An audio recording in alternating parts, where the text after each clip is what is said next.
Ka momente që nuk duken të mëdha në sipërfaqe, por që ndryshojnë gjithçka nga brenda. Në shtëpinë e Big Brotherit, ku çdo hap monitorohet, paradoksi është i thjeshtë: sa më shumë sy, aq më pak mbrojtje. Sepse turma sheh, por jo gjithmonë ndërhyn.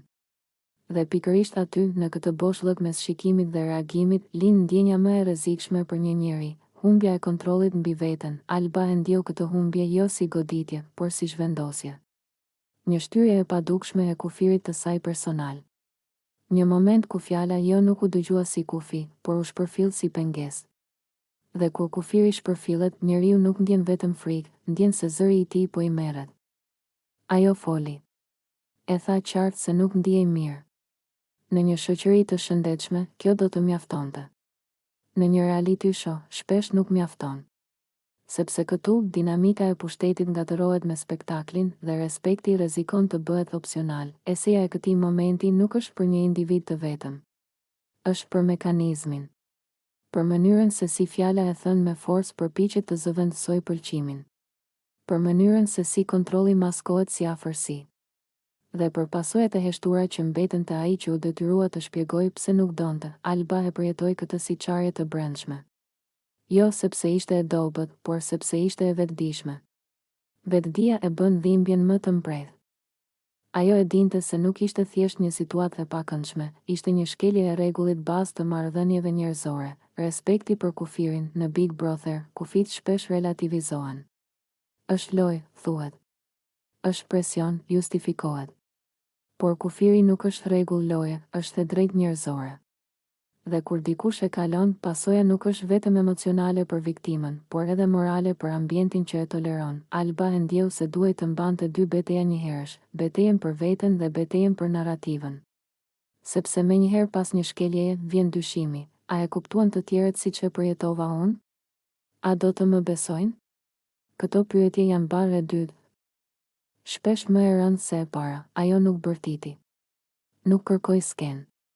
Dhe pikërisht kjo heshtje u keq kuptua. Sepse shoqëria shpesh e barazon dhimbjen me zhurmën. Por dhimbja e vërtet është e qetë.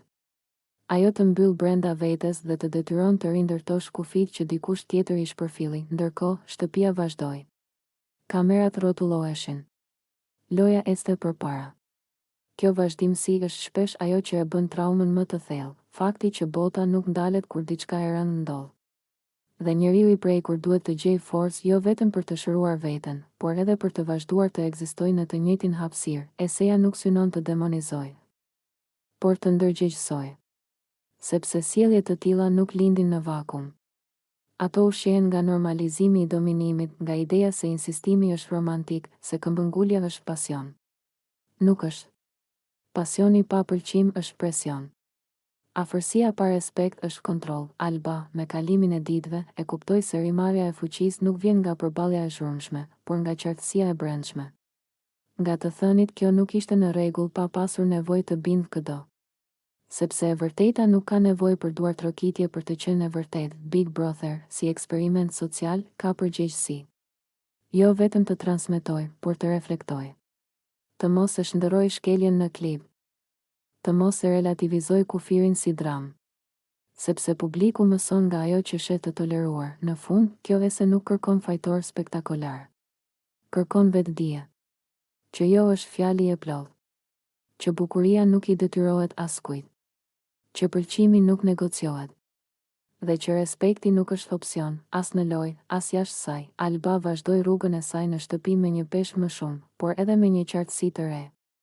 Ajo e dinte tani se zëri i saj kishte vlerë, edhe kur u shpërfill. Dhe ndonjëherë, fuqia më e madhe është të mos pranosh narrativën e dikujt tjetër për trupin, mendjen dhe kufit e tu, sepse loja mbaron. Kamerat fiken. Por dinjiteti mbetet.